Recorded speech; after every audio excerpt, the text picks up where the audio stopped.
그리고 심지어 이 비피도박테리움은 30, 40대 이제 젊은 사람들한테는 한 4% 정도 나왔지만은 이게 어르신들에게는 더 줄어듭니다. 자, 그러면 이제 비피도균이나 락토균이 이렇게 줄어들었는데 다른 어떤 균들이 많이 생기느냐?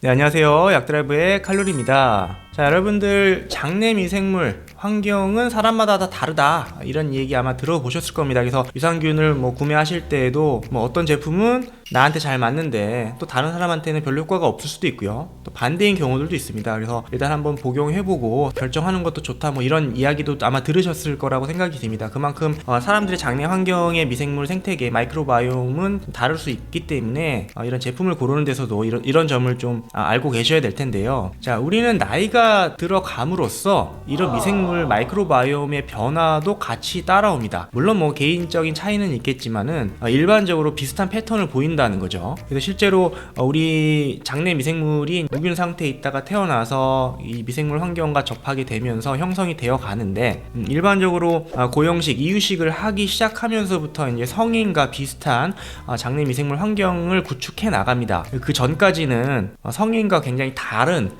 형태의 미생물 군집을, 마이크로바이옴을 갖고 있거든요. 우리나라에서 발표된 논문을 토대로 좀 설명을 드리자면은, 그러니까 태어나서 한 4, 5개월 정도의 이제 어린 아이들의 장내 미생물에는 대부분 한 50%, 반 정도가 비피도박테리움입니다. 여러분들 유산균 제품에도 많이 들어있는 비피도균 이렇게 알고 계시죠? 전체 미생물 세균 중에 50%를 차지를 한다고 합니다. 그리고 그 뒤를 잇는 것이 이제 락토바실러스, 우리가 제일 많이 먹고 있는 유산균이라고 알려져 있는 락토바실러스가 한 5% 정도 비중을 차지하고 있고요. 그 밖에 이제 다양한 균주들이 같이 장내에 이제 구성을 하게 되는데, 이게 이제 성인이 됐을 때, 성인 중에 한 30, 40대 정도의 성인들의 장내 미생물 환경과 마이크로바이옴과 비교를 했을 때 성인들은 아기 때 그렇게 많았던 비피도박테리움이 한 4% 정도로 떨어집니다. 그러니까 반 정도를 차지했던 비피도균이 이유식을 하고 성인과 같은 비슷한 미생물 환경을 구축을 하게 되면은 나중에 커서는 한 4% 정도로 떨어진다는 거죠.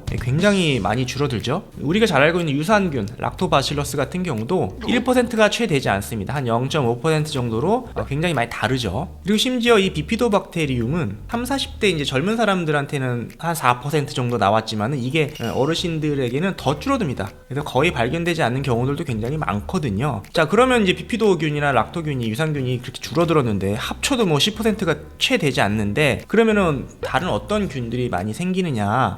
이제 박테로이데스라는 이제 균들이 굉장히 많이 생기는 경향들이 있습니다. 실제로 우리 이제 일반적인 성인들 장내 마이크로바이옴 분석을 하게 되면은 이 박테로이데스의 비중이 굉장히 높거든요. 물론 시기에 따라서 개인 차이가 있긴 합니다만 일반적으로 높은 패턴을 많이 보입니다. 특히 이제 박테로이데스는 육류를 좀 많이 섭취하는 그런 어떤 시기에서 많이 증가하는 경향들을 많이 보이고 있거든요. 그래서 우리나라를 비롯한 동양인들, 곡류를 좀 많이 먹는 동양인들에 비해서 육식을 많이 하는 서양인들에게 좀 많이 나타나는 그런 패턴을 좀 보이고 있습니다. 그러니까 이런 것들을 봤을 때 우리가 시기가 성인이 되면서 많이 바뀌면서 이런 것들이 그 장내 미생물들이 형성하는데 굉장히 많은 큰 영향을 줬다라고 볼 수가 있겠죠.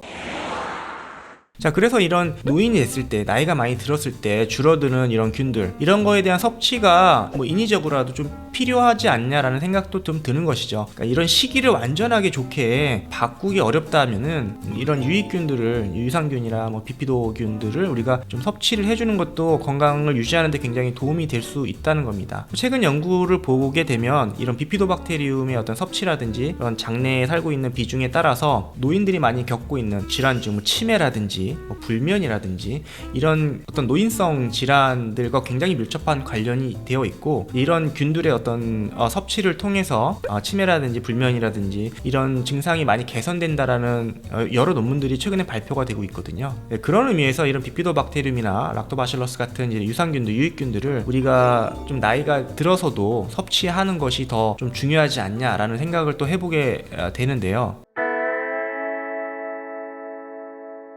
국가별로도 이런 미생물들의 마이크로바이옴의 환경이 좀 다르게 나타납니다. 앞서 말씀드린 것처럼 서양인들, 육류를 많이 섭취하는 서양인들의 경우는 아무래도 식이섬유 섭취도 낮고요. 육류 섭취를 많이 했을 때 증가하는 균들이 많이 형성이 되어 있고요. 그러니까 동양권에 있는 한국, 중국, 일본의 마이크로바이옴을 분석한 결과를 보더라도 한국의 경우는 프리보텔라나 페칼리박테리움 같은 그런 균주들이 좀 증가하는 경향들 많이 갖고 있는 그런 패턴을 좀 보이고 있고, 일본인들의 경우는 비피도박테리움이나 크로스트리디움 같은 균주들이 좀 많은 비중을 차지하고 있고, 반대로 중국인들은 상대적으로 이런 박테로이데스의 비중이 높다거나 크로스트리디움의 비중이 낮다거나 이런 패턴들이 좀 일반적으로 보여진다는 겁니다.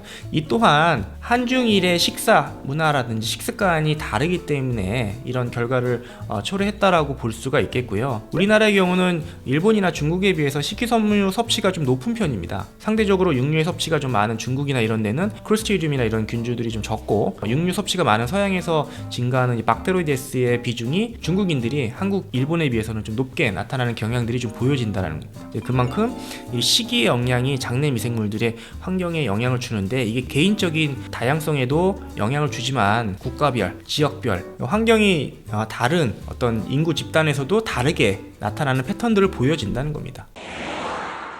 자, 그래서 이런 인구 집단에서의 나라마다 또 나이별로 패턴들이 좀 보이는데, 이제 이런 걸 통해서 우리가 알 수 있는 것은 이런 식이, 음식 문화가 어떤 것을 먹느냐, 얼마나 먹느냐에 따라서 장내 미생물 환경이 많이 바뀐다라는 점이고요. 그렇기 때문에 이런 시기를 우리가 좀 더 신경 쓸 필요가 있겠다. 너무 육류 위주의, 그렇죠, 야채나 이런 식이섬유나 이런 것들을 너무 배제한 식단은 좋지 않기 때문에 너무 우리가 서구화된 식사를 하고 있지는 않는지 한번 살펴볼 필요가 있다는 거죠. 그러니까 장내 미생물을 생각하지 않는 식습관으로 인해서 내가 지금 아픈 게 아닌가 라는 그런 고민들을 한번 해보자는 거죠. 그래서 이런 장내 미생물 환경이 완전히 깨지게 돼서 대장염 같은 게 생기게 되면은 장내 미생물 군집을 이식하는 그런 시술도 하게 되는데요. 한번 장내 미생물의 어떤 그런 다양성이라든지 균형이 깨져버리면은 이를 회복하는데 굉장히 어렵습니다. 생각해 보십시오. 여러분들이 어떤 그 생태계에 있어서도 이거를 완벽하게 뒤집어 엎듯이 갈아엎듯이 하기는 굉장히 어렵죠. 그렇죠? 어느 정도 조금 안 좋을 때야 어떤 걸 좀 넣어주든지 빼주든지 해서 개선을 할 수 있지만, 너무 이게 초토화되어 있는 그런 상태에서는 회복하기가 너무 어렵습니다.